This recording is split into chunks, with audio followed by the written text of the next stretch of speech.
All right, Bingers, welcome back to Binge Guide, your guide to the next show. I'm Andrew, and with me, as always, is Victoria. Hey, everyone. Our resident expert on everything film. Happy to be here. So today, we're diving deep into The Life of Chuck, this new Mike Flanagan film, adapted from the Stephen King novella. Yeah. And we asked you what you wanted us to deep dive into next, and wow, did we get a lot of requests for this one. Seems like everyone's talking about it. Yeah, and I can see why there's a lot to unpack here. You guys sent us tons of articles, even the Wikipedia page. So Yeah. we've got a lot to dig into. Definitely a lot of interesting angles. So one of the first things that jumped out at me Right. from the sources is that this isn't your typical Stephen King horror movie. No, it really doesn't seem like it. Even though it's both King and Flanagan, right? Right. Those are big names in horror. Exactly. But a lot of the articles are using words like genre bending, even life-affirming, which is interesting. Yeah, life-affirming. That's a bold claim. I know, right? Considering who made it. Yeah, and even the trailer itself hints at something much deeper. I mean, that line about the universe containing multitudes, but also me. Like, Yeah, it's very philosophical. very different tone. Definitely sets it apart from other King adaptations. For sure. And speaking of setting a tone, did you see Rahul Kohli's post about the film? Oh, yeah, his Instagram post. It's pretty amazing. He's clearly so excited to be a part of this. Yeah, he was gushing. Yeah, he even compared being on set to standing on Mars. It's like he can't even believe it's real. And you know, there's something really powerful about witnessing someone achieve a lifelong dream like that. Absolutely, especially in a creative field. Yeah, and it makes you wonder, how often do we see those dreams reflected on screen? Right? You know what I mean? That's a really good point. Like whose stories are being told. And whose aren't. Yeah. And I think Cully's post kind of brings up that whole conversation about representation in Hollywood, Definitely. especially since he's of South Asian descent. Yeah, it adds another layer to the whole thing. Okay, so back to the film itself. Flanagan has a pretty solid track record with adapting King, right? He does. I mean, Gerald's Game, Dr. Sleep, both huge successes. huge successes, Yes. but The Life of Chuck seems different. More like It does seem different. those heartfelt King adaptations, like Stand By Me or The Shawshank Redemption. Yeah, you're right. More dramatic. Yeah, like those films that really get to you. Right? Those emotional gut punches. Exactly, and I think that's what Flanagan is drawn to. He's not just interested in the scares, he wants to explore those deeper themes, Yeah, like family grief memory. those universal human experiences. Yeah, exactly. Speaking of things that resonate, let's talk about this cast. Oh my gosh, the cast. Tom Hiddleston, Mark Hamill, Karen Gillan, Chiwetel Ejiofor. It's incredible. It's a star-studded lineup. And did you notice how many of them are Flanagan regulars? Yeah, a lot of familiar faces. It's like he's built this repertory company, It's like a family reunion. which is really cool. It is. It creates this sense of community and trust, I think. I think so too. And I'm particularly curious to see Hiddleston and Hamill together. Oh, yeah. That's a dynamic duo I didn't know I needed. Right. And hold on, did you know this film won the People's Choice Award at TIFF? Wait, really? Yeah, Wow, I did not know that. which is huge because that award is often a good predictor of future Oscar nods. That's true. So this might be a contender to keep an eye on. Definitely one to watch. All right, so let's unpack the story itself. Okay. This is where things get really intriguing. It's told in reverse chronological order, Oh, interesting. starting with Chuck's death Okay. and then jumping back to his childhood. So we know he dies right from the start. Yeah, you're thrown into this world where Chuck is already gone, Mhm. and you're left wondering, who was this guy? Mhm. And why is his death seemingly linked to the end of the world? Yeah, it definitely raises a lot of questions. It's like a puzzle you have to piece together. I like that a puzzle. And each of the three acts seems to offer a different piece. So Act 1 throws us into this near-future apocalyptic setting. There's this striking image of two people in wheelchairs, holding hands as they watch everything crumble around them. Okay. Wow. And then there are these billboards. Billboards. Yeah, they really caught my attention. They feature Chuck's face with the message, "Thank you for everything, Chuck." Huh, that's so strange. Right, it's this strange juxtaposition, a message of gratitude against this backdrop of total chaos. Yeah, like, what did Chuck do to Right. deserve a thank you during the apocalypse? That definitely makes you wonder, It does. what does this guy do Yeah, why is everyone thanking him? to deserve such a farewell? Exactly. It's a mystery. a big one. Yeah. Almost like he's setting us up for a mystery. Which makes sense considering how King's novella is structured. Right, it's all about like peeling back the layers of Chuck's life. Yeah, to uncover some hidden truth. Yeah, exactly. And it seems like that's what Flanagan is doing with the film. Yeah, Act 2 shifts gears a bit. It focuses on the final months of Chuck's life. Oh, so we're getting closer to present day. We are, yeah, and we see him struggling with a terminal illness. Oh, wow. Trying to come to terms with his own mortality. Sounds heavy. It is, yeah. But I think that's where the emotional core of the story lies. Makes sense. It's about those intimate moments, you know? Yeah. His relationship with his wife, played by Karen Gillan, Oh. and his best friend, played by Chiwetel Ejiofor. Oh, wow. You know those human connections that give life meaning? Yeah. Even in the face of death? I see. And then Act 3 takes us all the way back to Chuck's childhood. Okay, so full circle. Yeah, and apparently there's a haunted house involved. Oh, so we do get a bit of that classic King horror. We do, yeah. Mhm. But it's interesting how Flanagan blends genres like that. He's not afraid to go to those dark places. No, he's not. But he always brings it back to those universal human experiences. He does, yeah. And I think by weaving together these different timelines, he creates this really intricate tapestry of Chuck's life. Yeah, it's not just a linear story. It's not, no. It's about how the past shapes the present. Right, and how even seemingly insignificant moments can have a profound impact later on. It's almost as if the haunted house from his childhood is somehow connected to the apocalypse in the future. Oh, that's interesting. Right. Yeah, like a butterfly effect kind of thing. Yeah, exactly. Which brings us back to those billboards. Oh, yeah. Those are so creepy. They really are. They seem to suggest that Chuck is somehow responsible for the end of the world.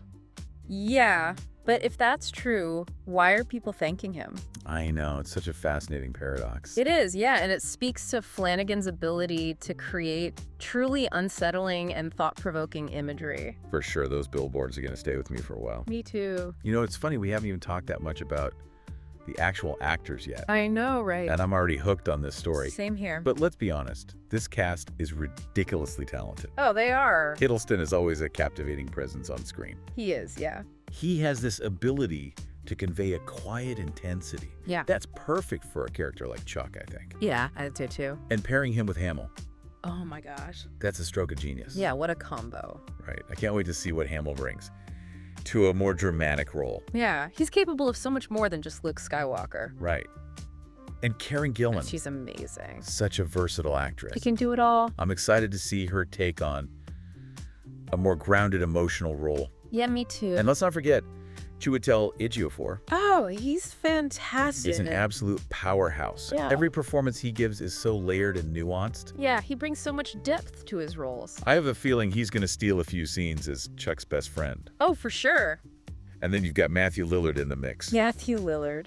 It's interesting to see him in a Flanagan film. It is, yeah. He brings a certain unpredictability to his roles, which could add an interesting dimension to the story. Definitely. So it definitely seems like Flanagan has assembled a dream team. For this one, and his track record with actors is pretty impressive. Yeah, he seems to bring out the best in everyone he works with. Yeah, and he creates this sense of family on set, which I think translates to the screen.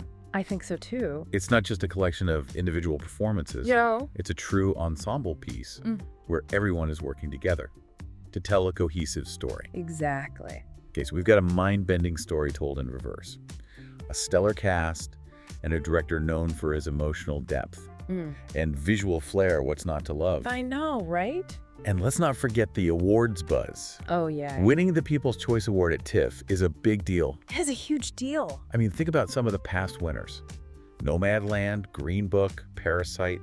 They all went on to achieve major award success. They did. Could The Life of Chuck be the next big Oscar contender? It's possible. Right. It's definitely in the running. Even if it doesn't win Best Picture, it can still snag nominations for Best Adapted Screenplay, Best Director, even acting awards for some of the leads. Oh, for sure. And honestly, even if it doesn't win any awards, the fact that it's already generating this much buzz is a testament to its potential impact. It is, yeah. People are clearly interested. Yeah, and I think it's tapping into something.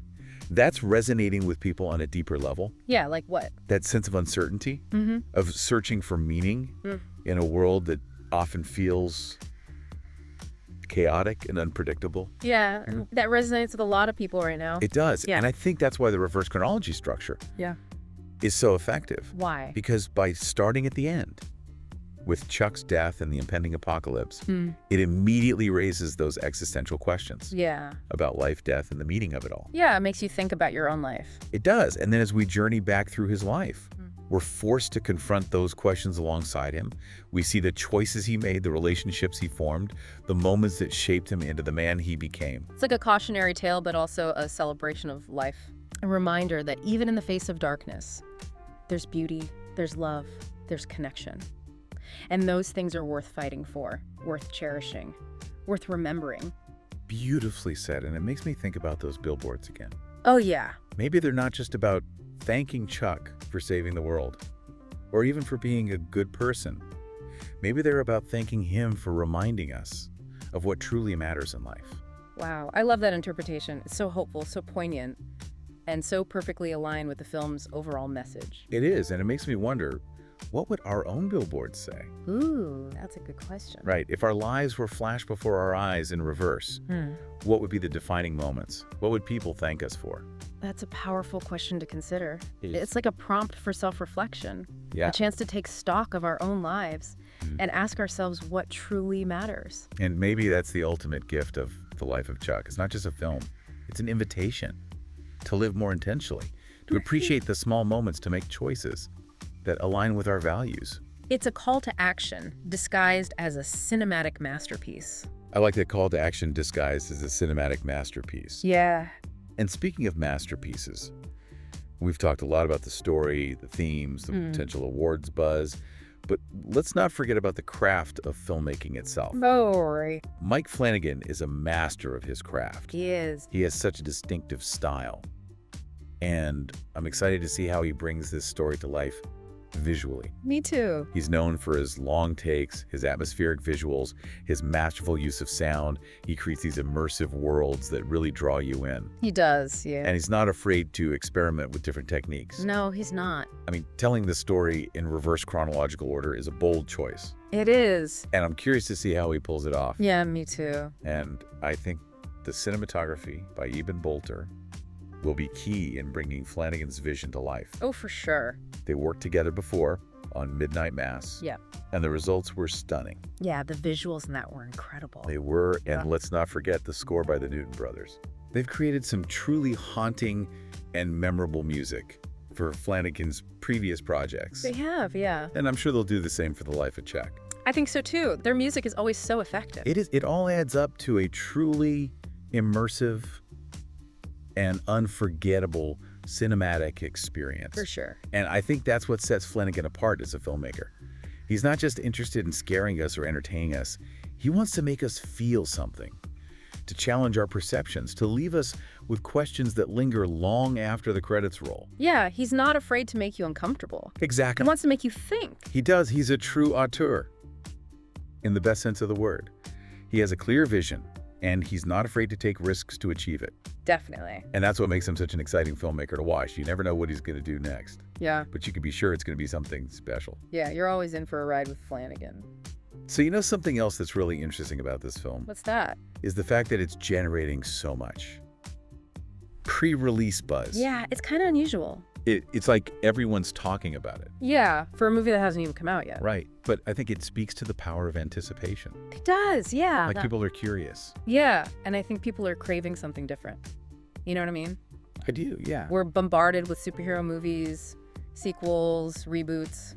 It's refreshing to see something original, breaking through the noise. It is, yeah, something unique. Exactly, especially something that seems to have a deeper message. Yeah, it's not just mindless entertainment. Right, it's not just about escapism. It's about engaging with those big questions, with life and death, with what it means to be human. Right, those existential themes. Exactly. And Flanagan's track record definitely adds to the intrigue. Oh, for sure. He's not afraid to tackle those big themes. No, he's not.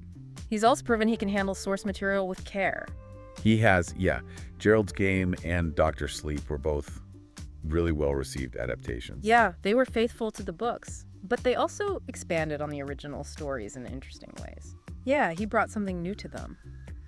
Exactly. He's not just copying and pasting. No, He's bringing his own unique vision to the table. he is, and that vision seems to be resonating with people. It does, yeah. I mean, the early reviews coming out of TIFF were overwhelmingly positive. They were glowing. They were. Critics were praising the film's emotional depth, the visual style, the thought-provoking It theme. seems like it hits all the right notes. And the People's Choice Award speaks volumes about its audience appeal. It does, for sure. I think The Life of Chuck has struck a chord with people on a personal level. I think so too. There's something about it that really connects. And in a world that often feels chaotic and uncertain, I think people are hungry for stories that offer a sense of hope and meaning. Yeah, stories that make us feel something. Yeah, exactly. And that's what The Life of Chuck seems to be offering. What's that? A reminder that even in the face of darkness, there's still beauty, there's still love, there's still connection. Yeah, it's a hopeful message. It is, and it's doing so through a story that's both personal and universal. I agree. We can all relate to Chuck's journey of self-discovery, even if our own lives don't involve haunted houses or the apocalypse. Right, we all go through our own struggles. We do, and I think that's what makes this film so powerful. It's a reminder that our lives have meaning, that our choices matter, that even small acts of kindness can ripple out and have a profound impact on the world around us. That's a beautiful thought. It is. And on that note, I think it's time to wrap up our deep dive into The Life of Chuck. Yeah, I think we've covered just about everything. We've talked about the story, the themes, the cast, the director, even the potential awards buzz. Yeah, we really dug deep. And we explored the source material and Flanagan's unique approach to adaptation. Hopefully we gave our listeners a lot to think about. I think so. I think we've given our listeners a pretty comprehensive preview of what to expect from The Life of Chuck. Yeah, I feel like I'm ready to see it now. Me too. And you know what I'm really curious to hear? What our listeners think. Oh, yeah. What are your predictions for The Life of Chuck? Will it live up to the hype? Will it be the next big Oscar contender? Big questions. Let us know in the comments. Yeah, we want to hear from you. And don't forget to check out Binge Guide, the next show, for all your movie and TV recommendations. We'll be back next week with another deep dive. Until then, happy binging.